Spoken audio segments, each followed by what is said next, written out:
¿Qué amigos? Bienvenidos a 2.5 Gasteiz. VTV, la televisión local, es el único producto televisivo que se hace en nuestra provincia y en nuestra ciudad, en Gasteiz y en Álava.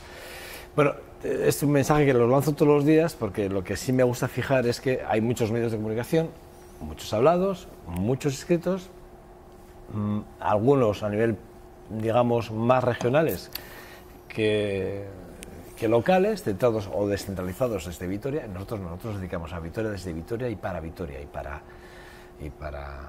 Álava o para Araba, como decía mi invitado y me corregía antes, pero esto no lo demás, porque siempre digo Araba y cuando digo alguna vez Álava y me corrigen, como ha hecho mi invitado, ya les presento a quien va a ser hoy portada en nuestro inicio de programa y final, por cierto, del último día, recta final de lo que ha sido la semana, intensa donde los haya. Bueno, pues sí, tenemos con nosotros al diputado foral de Medio Ambiente y Urbanismo en la Diputación Foral de Álava, como no puede ser de otra forma, José Galera. ¿Qué tal estás? Egunon, Joseba. Buenos días, ¿todo bien? Egunon, sí, sin duda. Bueno, entre cámara y cámara nos sentábamos, hablábamos, un vaso de agua, sacábamos, desplegábamos información, tal, no sé qué, estábamos hablando y le preguntaba, claro, con la altura que tiene, porque aquí don José Galera está sentado, pero puesto de pies, ¿cuánto mides? No, 1,86, soy pequeño, para mi deporte es pero pequeño. Escolta, entonces. No, en aquellos entonces cuando jugábamos en San Viator con 12, 14 años, con 1,86, 84 había que ser necesariamente pivot. Pivot, ¿no? Claro. Pivot rompedor. Bueno, ¿cómo tienes, eh? ¿Cómo Sí, tienes? sí. Has estado jugando durante mucho tiempo a nada, porque me decías que has estado hace muy poquito como... No, bueno, han sido desde los 9 años que empezamos a jugar en los patios de entonces San José, ¿no? Y Arana, después San Viator. Pues bueno, ha sido un veneno que se nos inculcó no solo a mí, a mi generación, a generaciones anteriores y sobre todo posteriores, ¿no? Alrededor del mundo del baloncesto, ¿no? Y bueno, pues es un hábito muy saludable, es un modo de vivir el deporte, ¿no?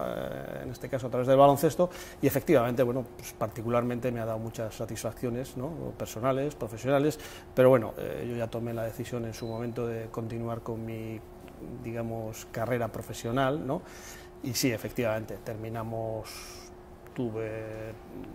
no debo de citar a todos, a muchos jugadores, ¿no? que he entrenado y a muchos compañeros, pero sí, bueno, pues desde entrenar en San Viator, jugar en San Viator, entrenar en San Viator. Destacábamos antes nombres, me dabas nombres y además Sí, me quedaba sorprendido. sí, pero bueno, hay que empezar por los locales, ¿eh? Hay que empezar por los jugadores compañeros, después jugadores míos a nivel local, ¿no? En San Viator, en Marianistas, después bueno, pues tuve ocasión de ser el primer director técnico de la Federación Vasca de Baloncesto cuando se crea, y posteriormente, pues entre comillas, me ficha la Federación Española y durante 10 años pues soy responsable, director de las categorías inferiores.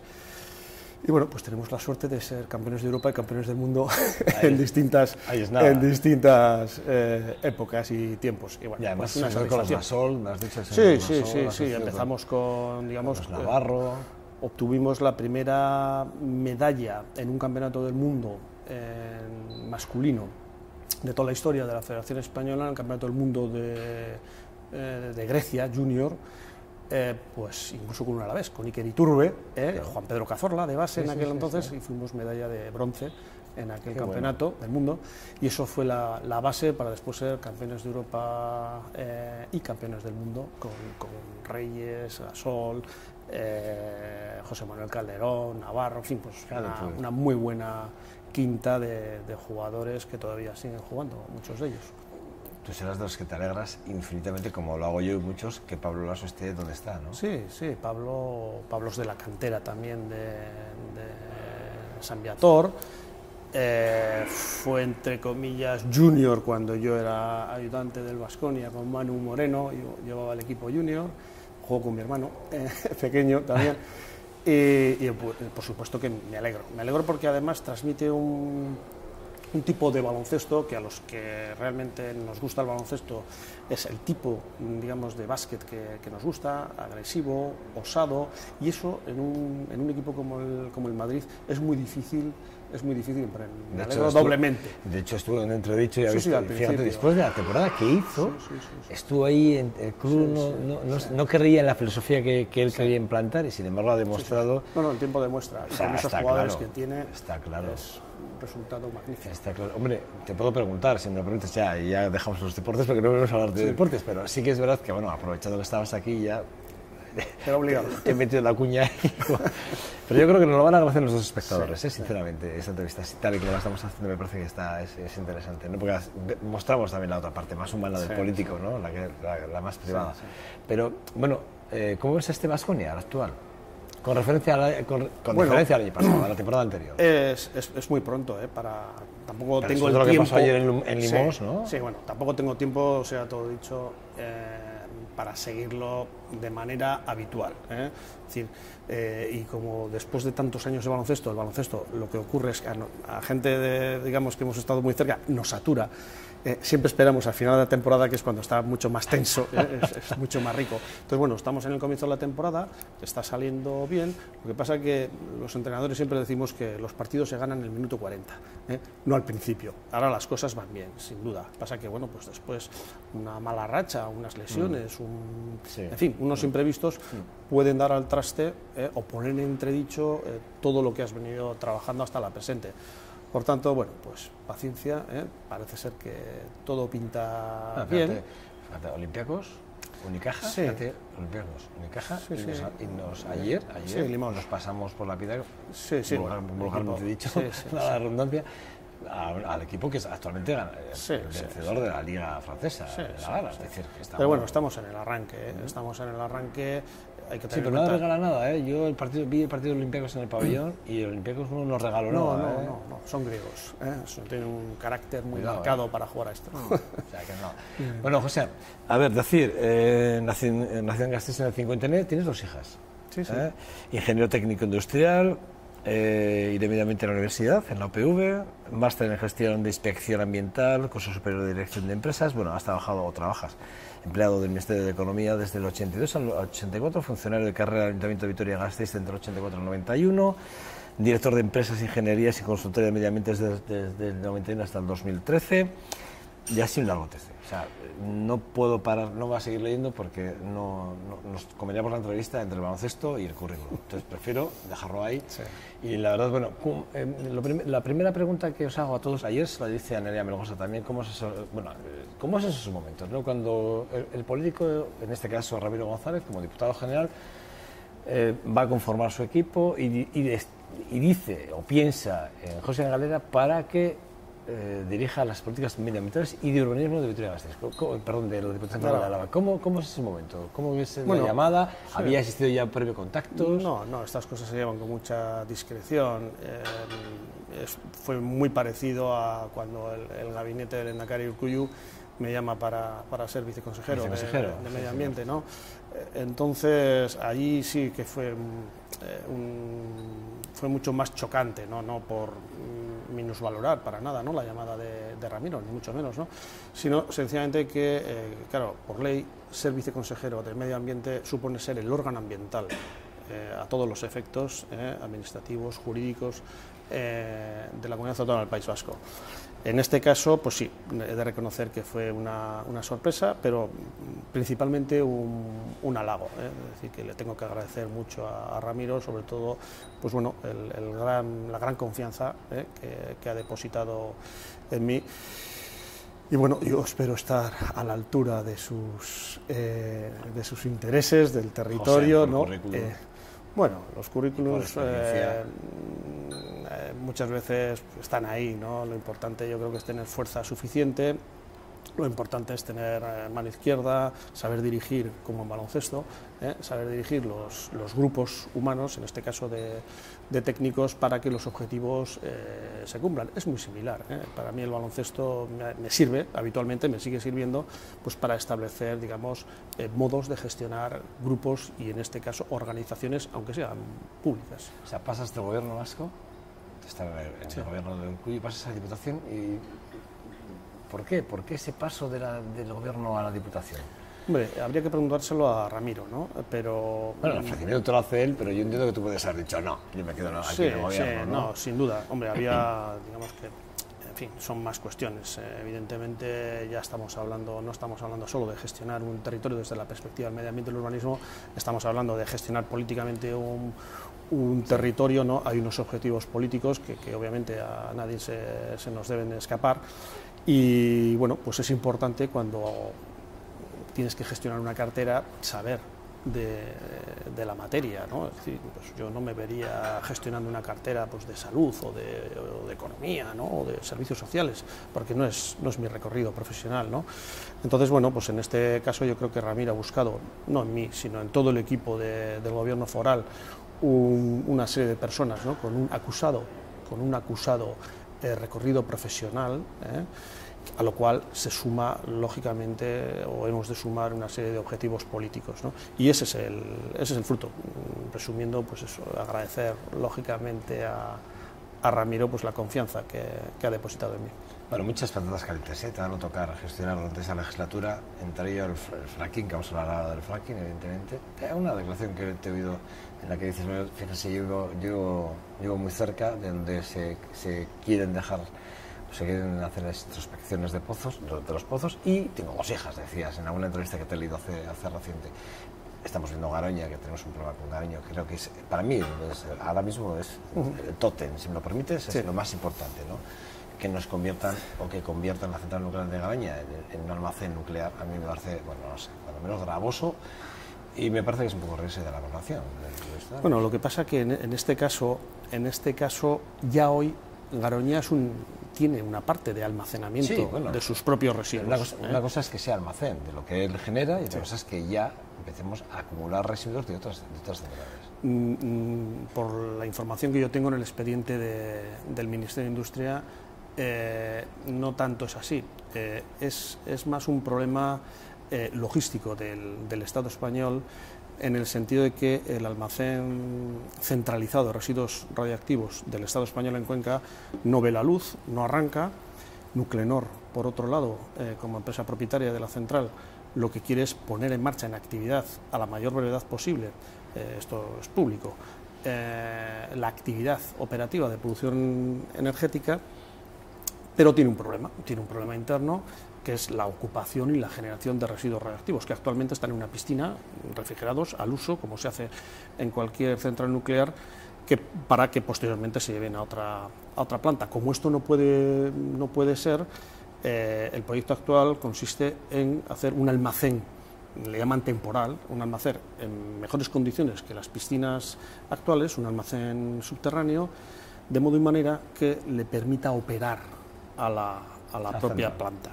Entonces, no se trata, por tanto, espero, de importar residuos de alta actividad de otros centros nucleares, sino, digamos, tener mejores condiciones el almacenamiento de los residuos actuales y futuros, cuando esperemos no se pongan o pretendan poner en uso la planta. José, ¿tú crees que va a pasar la central nuclear de Garoña? ¿Crees que la central nuclear de Garoña realmente no se va a reabrir?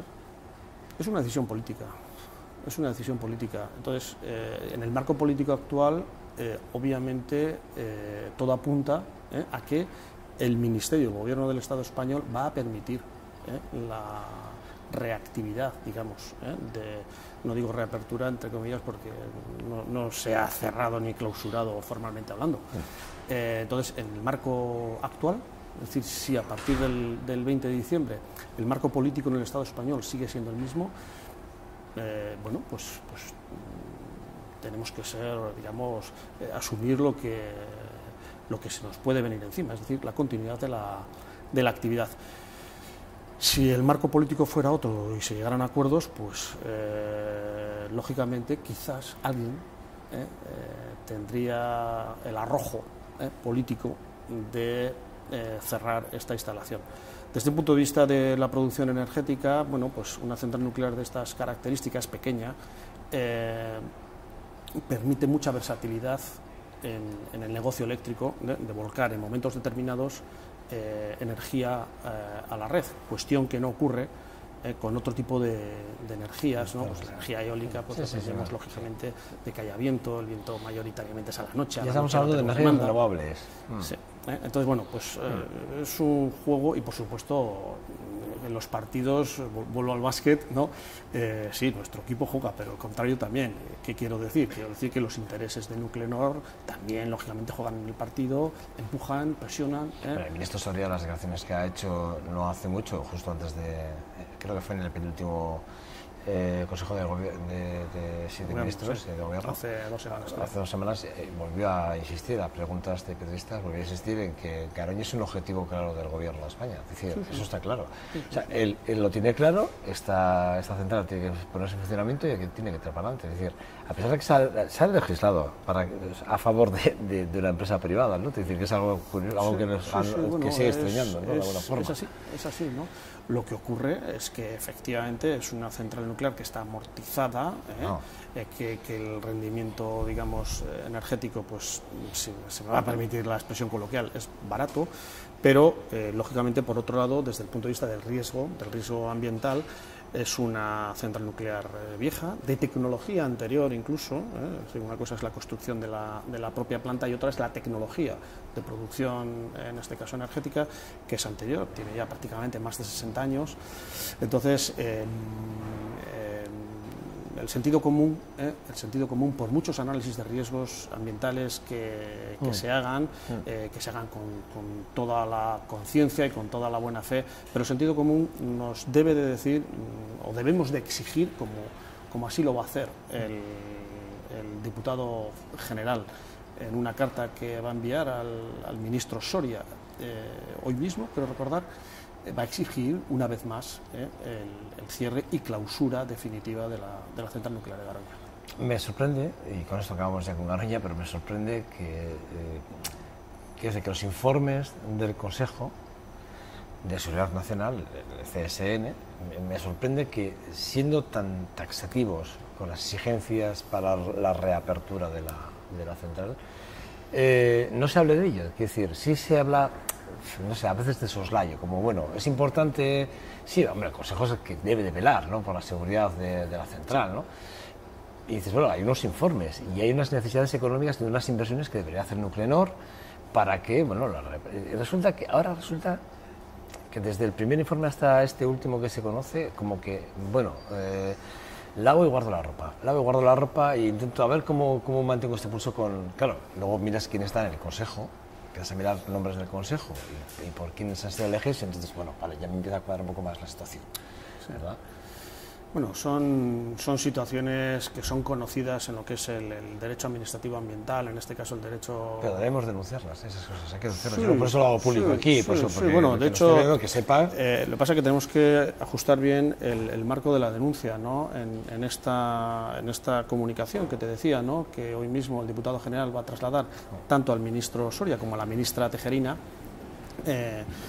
Venimos a denunciar que a lo largo de los últimos años, de los 10, 12 últimos, más 16 últimos años, se ha hecho oídos sordos al mandamiento, a las llamadas, a las instancias que han hecho las Juntas Generales de Araba por el cierre y paralización de Garoña. Pero es más, en el trámite de ampliación o de construcción de este nuevo depósito de residuos depósito subterráneo de residuos nucleares, ni siquiera la Diputación ni ningún órgano ambiental del País Vasco ha sido consultado ni ha sido tenido en cuenta como parte interesada en el procedimiento administrativo.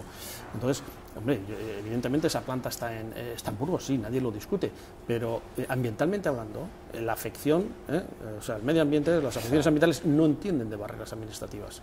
Entonces, esta es una segunda denuncia que se traslada, en este caso, a los dos ministros, a la ministra Tejerina y al ministro Soria, porque, lógicamente, administrativamente hablando, insisto, nos sentimos indefensos ante esta ampliación o este nuevo almacenamiento de residuos nucleares. Si hay una cosa que podemos decir del diputado general actual, Ramiro González, es que sí que es verdad que no sabía lo de la carta, pero a mí personalmente me alegra mucho y entiendo que todos los que nos estén viendo en este momento se alegrarán exactamente igual que yo de que esa carta llegue al Ministerio y que a unas sabiendas de que, bueno, no los tienen en cuenta, ¿verdad? No teniéndonos en cuenta, bueno, por lo menos que sepan cuál es la postura de un gobierno, ya que se suele hablar mucho de las legitimidades, legítimo, que dice bueno, que nosotros no queremos esta central y que además con todos los argumentos ya están puestos encima de la mesa, que yo creo que son más que de sobra para que nos tengan en cuenta, pero bueno. Pero ¿sabes lo que te digo? Y esto entre tú y yo, ahora que no soy nadie, que el día 20 de diciembre hay unas elecciones muy importantes y esto que estamos hablando aquí, con muchas otras que hablamos en este programa, espero que se tengan en cuenta a la hora de votar una opción u otra y que se tengan muy claro, que nos jugamos mucho en porque hay mucha gente que ve las elecciones. No, esto es España, esto es no sé qué. No. Esto es súper importante. Sí. Tenemos que tener una representación y tenemos que pelear por lo nuestro y también hay que pelear en Madrid por lo nuestro, está claro. Bueno, también hay que pelear por el fracking. Esta semana pasada veíamos cómo en Europa, bueno, se volvía a hablar del fracking y de la debilidad. De hecho, sí que es verdad, ¿no? Yo alguna vez me he quejado a veces de un poco de discurso. Del discurso de la ambigüedad a veces en algunos discursos políticos, ¿no? Con el tema del fracking. O sea, no hemos sido tajantes, no a fracking. Hemos dicho, bueno, no, pero como hay una empresa que tiene los derechos y esa empresa parece ser que tiene muchas inversiones y nos toca mucho la fibra, parece ser como que vamos a ver, sí, vamos a hacer las introspecciones, vamos a mirar a ver qué es, qué calidad tiene y luego ya valoramos si la técnica es esta u otra. ¿Es sí o no? Yo es una de las cosas que no entiendo. ¿Es sí o no? No. Yo a ti te he oído decir no, claramente no. Pero es no, o desde un punto político, José, es más complicado. Vamos a ver. Yo creo que tanto el diputado general como yo mismo, en las comparecencias que hemos tenido ante Juntas Generales de Álava, que es nuestro marco al que nos debemos, el mensaje es claro. Fracking es. Pero ahora como ciudadano, a mí sí me preocupa mucho que los recursos que yo tengo en mi territorio, recursos de todo orden, sean recursos naturales, sean recursos energéticos, sean recursos hídricos, sean recursos de todo orden, recursos mineros en general, no puedan ser controlados por mi propio gobierno o por mi propio país. Entonces yo, bueno, pues en los foros donde me ha tocado intervenir por razón de materia y por razón de cargo, ahora y antaño, siempre he dicho que debemos de saber lo que tenemos, punto. Lo mismo que sabemos en este momento cuál es la cantidad de agua, ¿no? Los hectómetros cúbicos que tenemos en el cuaternario, en las aguas subterráneas que cruzan de este a oeste Araba. En ese mismo espacio conviven pues otra serie de recursos. Yo creo que es bueno que sepamos lo que tenemos, punto. Sobre todo administrativamente, porque si hacemos dejación de los derechos que podamos tener sobre esos hipotéticos recursos, van a venir terceros. Eso lo tengo muy claro, con otros intereses que no van a ser los mismos intereses que tenemos nosotros por este país. Cuando te refieres que pueden venir terceros, ¿quiénes son, José? Pueden ser empresas terceras, empresas... ¿A estas de las que yo me refería, a las que Pachi López, estando en el gobierno, habló con las que habló? Por ejemplo, podrían ser. Entonces, como todo... Yo no he oído decir nada a nadie con respecto a aquellas decisiones. Fueron unas decisiones que se tomaron en su momento y punto. Pero bueno, estamos en el tiempo que estamos ya camino del 2020, y yo creo que es bueno que sepamos todos los recursos que tenemos en el territorio para después tomar las decisiones, pero nosotros, que no tomen decisiones por nosotros terceros, nosotros tomemos las decisiones oportunas. ¿Cuándo se acaba el plazo? ¿Cuándo se acaba? Administrativamente ahora mismo no recuerdo porque es un... ¿2017 me suena? ¿Puede ser? Puede ser incluso más, puede ser cerca del 20, lo desconozco en este momento, pero bueno, lo importante, lo sustancial es que hoy con la tecnología que existe está claro que hay una colisión de intereses. Está claro que hay una colisión de intereses entre la extracción de este tipo de recurso y los recursos hídricos que tenemos, que estos sí que son importantes. sí que son importantes. Por tanto, volviendo ahora a la Diputación Foral de Álava, lógicamente nuestro interés es en preservar, absolutamente preservar los recursos hidráulicos, los recursos hídricos que tenemos en el territorio, que son cuantiosísimos y que además son la fuente de suministro no solo para nuestro territorio, sino para el resto del país. Por tanto, bueno, el mensaje, vuelvo al principio, es claro, fracking es. ¿Por qué? Porque es que nosotros tenemos otro recurso que entendemos que es mucho mayor que es lo que el fracking. Es lo que te decía antes, o sea, da la sensación, yo te oigo a ti, y sé que tú no quieres el fracking, me da la sensación de que la postura política está ahí como, joder, me hablas de los recursos hídricos, me dices, bueno, es que hay que saber cuánta agua realmente tenemos ahí. ¿Y eso qué quiere decir? Que dependiendo de la cantidad de agua y de los recursos hídricos que tengamos ahí, podemos pensar en ir más allá e intentar la captación de gas, no, ¿o no? Pero no, en este caso digo, pregunto porque da la sensación, hablando así un poco. En este caso, por el escaso conocimiento que tengo yo, principalmente en relación a las exploraciones que se están haciendo en materia de fracking, el peso tanto natural de nuestros espacios naturales como de las reservas hídricas que hay en el territorio suponen muchísimo más que cualquier otro recurso. Acuñamos al principio de legislatura un eslogan, ¿no? Araba, pulmón de Euskadi. Es que claro, el 27% de los espacios del territorio que conforma Araba es un espacio natural protegido. Vamos a apostar a lo largo de la legislatura por un concepto que ya se viene trabajando en otros territorios hermanos desde hace prácticamente más de 10 años, que es el concepto de los servicios que prestan los ecosistemas. Es decir, un ecosistema natural, Iski, Salburua, incluso aquí cercanamente, nos hace acopio de agua, nos hace acopio, entre comillas, de aire, es capaz de alguna manera, aportarnos aire, entre comillas, de una determinada calidad, son reservas de sonido de origen natural, son hábitats, ¿no? para todo tipo de especies, ¿no? Sean flora, fauna, geo. Eso hay que ponerlo también en valor. Por tanto, Araba, económicamente hablando, si fuéramos en este momento, tuviéramos una expresión matemática que tradujera a euros toda nuestra riqueza, probablemente podríamos ser uno de los territorios más ricos de todo el país. Hace poco conocíamos la inversión de 5 millones de euros para Salburua, para preservarlo, para cuidarlo e intentar, pues que ya protegerlo de alguna forma, ¿no? Sí. Con esa figura del CEC que tanto que se está hablando y que me gustaría hablar. No tenemos mucho tiempo ya, porque nos hemos comido prácticamente todo el tiempo, pero ahora bien, ya te digo desde ahora que no te escapas y que de aquí en 15 días o como mucho 3 semanas te vuelvo a ver aquí, antes de Navidad te vuelvo a ver aquí, porque sí que es verdad que es un placer poder hablar contigo en esta forma.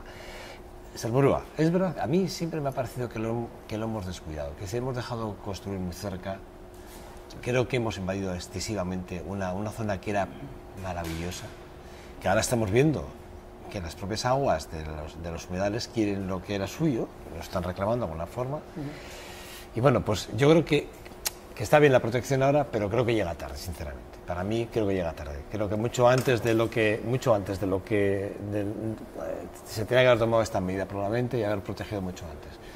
También un desinterés para mí político claro, porque creo que construir en esa zona me parece que era una barbaridad, pero bueno, sí que es verdad que ahora hay una protección.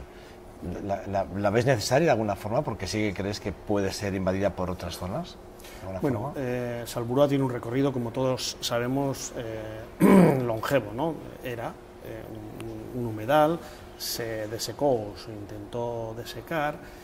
Yo mismo, hace ya muchos años, dirigí un estudio para conocer la capacidad del humedal, ¿no? Y efectivamente, como decías al principio, hay un término en hidrología, ¿no?, que dice que el agua siempre llama al agua. Es decir, no podemos invadir los espacios del agua porque tarde o temprano el agua los va a ocupar, ¿no? Este es el caso de Salburua. Si no se hubiesen hecho las cosas como antaño, pues probablemente hoy podríamos disfrutar algo más. Creo que ya estamos disfrutando de ese espacio claro. someramente, pero bueno, esto ya es un poco la actitud del ser humano, ¿no?, en relación al medio ambiente, en este caso, ¿no?, como no solo Salburua, sino, en fin, podríamos poner múltiples ejemplos en todo el país, ¿no? Para una persona con toda la modestia del mundo que lleva pues más de 30 y tantos años trabajando en esto, ha visto muchas barbaridades, ¿no? Hoy ya, gracias a Dios, estamos en otro estadio, ¿no? Me alegra verte esas palabras. Estamos en otro estadio, gracias a Dios. Entonces, Salburua es una zona de especial conservación y una zona de especial protección para las aves, dicho por Europa. Esto es un reconocimiento que hay que tener en cuenta desde el principio. Segundo, es un vergel, yo ponía un ejemplo hace poco en el sentido de que pocas ciudades del sur de Europa tienen una CEC, no un parque, no un Hyde Park, tienen una CEC en la trama urbana de la propia ciudad, ¿no? En Araba eso va más allá, es decir, tenemos el 27%, decíamos antes, del espacio, del territorio protegido, en un territorio que es pequeño, ¿no?, que lo tenemos como máximo a 45 minutos de distancia de cualquier punto, ¿no? Las medidas de gestión, que no solo de protección, es decir, una CEC no se limita solo a proteger, se limita a proteger y a activar, a hacer una protección activa, ¿no?, de esos espacios. Eso significa que, insisto, no solo es proteger, sino mejorar lo que ya tenemos, ¿vale? En este caso, el programa de medidas que acabamos de aprobar en el Consejo de Diputados prevé una inversión cercana a los 5 millones de euros, como decíamos, a lo largo del tiempo, y donde van a estar involucradas las distintas administraciones públicas, las distintas partes interesadas que tienen algo que decir en relación a las distintas actividades, bien de protección o bien de potenciación del espacio natural, de todo orden. Desde un simple saneamiento hasta una red de seguimiento de especies. Por tanto, nos encontramos ante el siguiente estadio.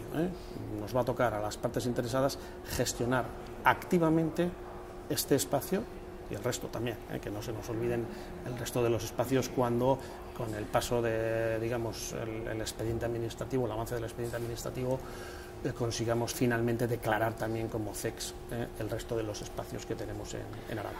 Me están diciendo que estamos prácticamente fuera de tiempo, pero me he comido parte, porque sí me parece importante hablar del baloncesto contigo también, es verdad. Pero bueno, como sé que te voy a tener más veces, ahora hablaremos fuera de cámaras, pero sí que te voy a tener más veces y espero que en un periodo de tiempo muy breve.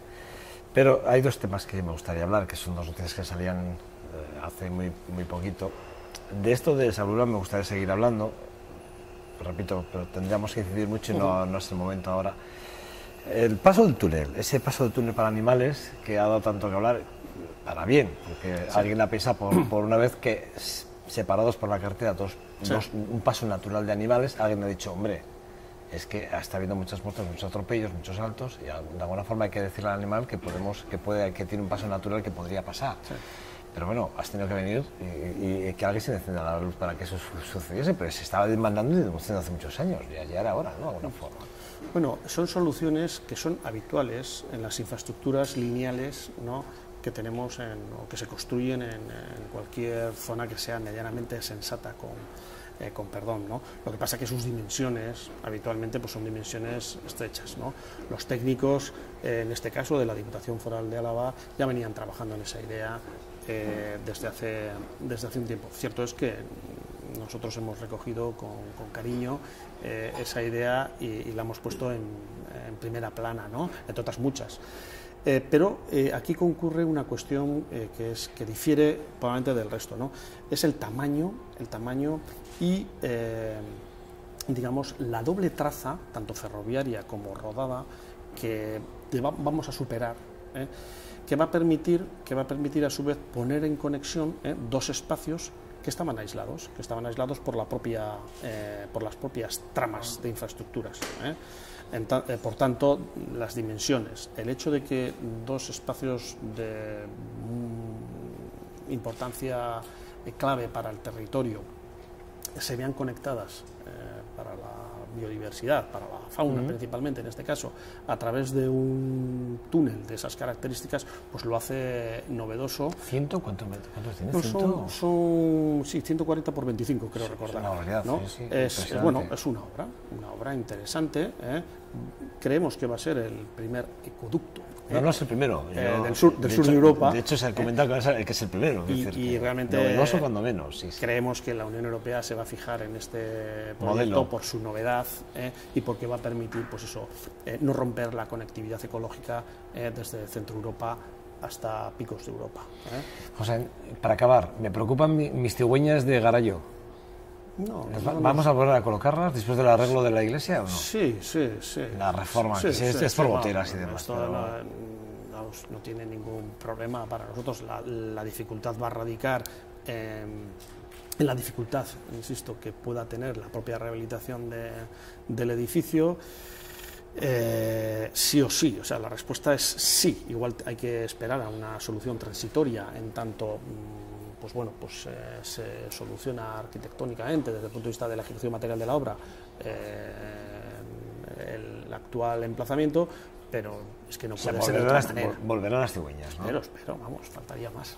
Si no te llamo, Aquí estoy para todos vosotros. Sí. Quería preguntarte por la pregunta que os ha lanzado Podemos en la Diputación con el tema del lobo, la protección del lobo. Sí. Una pregunta que cuando menos tiene la importancia, porque sí que es verdad que estamos viviendo que las horas del lobo en un momento determinado, no es verdad que en toda España, pero sí que hay una parte en la que los lobos ha tenido un corredor y hay prácticamente los montes alaveses ha desaparecido. Y la pregunta era un poco en ese sentido, ¿no? Si se va a seguir persiguiendo o no.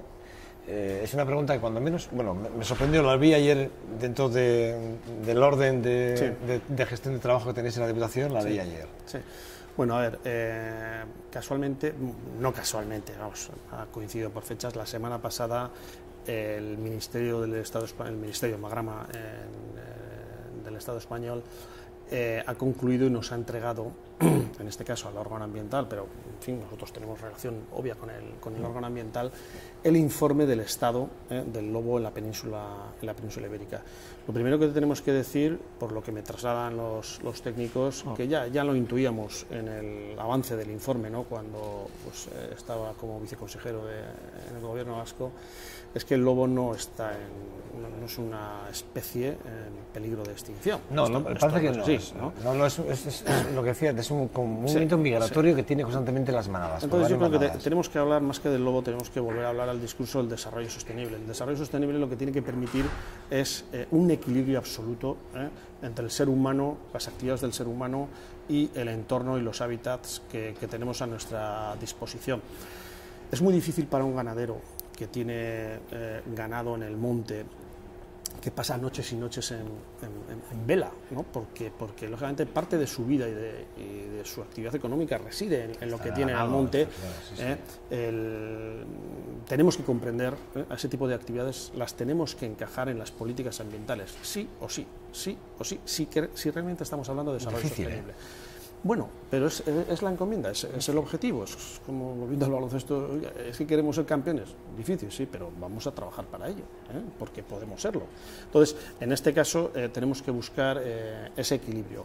La semana pasada, como te decía, se nos ha entregado ese avance de informe y los equipos técnicos ya se han puesto a trabajar, y ya hay un calendario de reuniones de aquí a final de año para alcanzar conclusiones y poner los distintos equipos de trabajo, valga la redundancia, ¿no?, a funcionar para buscar ese equilibrio. Insisto que en el equilibrio, en una oportuna gestión entre, digamos, los objetivos ambientales y los objetivos también económicos de los hábitats donde nos encontramos, este es el éxito, ¿no?, ese punto de equilibrio. Eso en todos los debates es muy intenso, a mí me interesa mucho porque es el debate de cuánto, lo que te decía con Salburúa, ¿no?, cuánto hemos invadido, ¿no?, en este caso, en el caso de los lobos, cuánto nos hemos comido los humanos parte de su terreno y hasta dónde hemos ido y hemos invadido, digamos, zonas que deben haber estado ya protegidas. Lo que pasa es que, por cuestiones de leyes, pues hemos permitido que,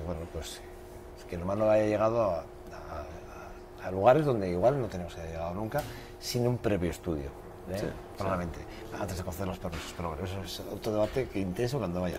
José Galera, diputado foral de Medio Ambiente y Urbanismo. Bueno. Tenemos que hablar de urbanismo también, o sea, es que tenemos muchas cosas de las que hablar, pero no nos da tiempo para más. Es que eso. Muy bien, es que soy. Bueno, nada, una conversación súper amena con el diputado foral. La verdad es que transmite positividad, que eso es lo que hoy buscamos en nuestros políticos, y esto es lo que nos ha transmitido José Galera hoy aquí. Bueno, pausa para la publicidad, nada, y regresamos en 2 minutos hasta ahora.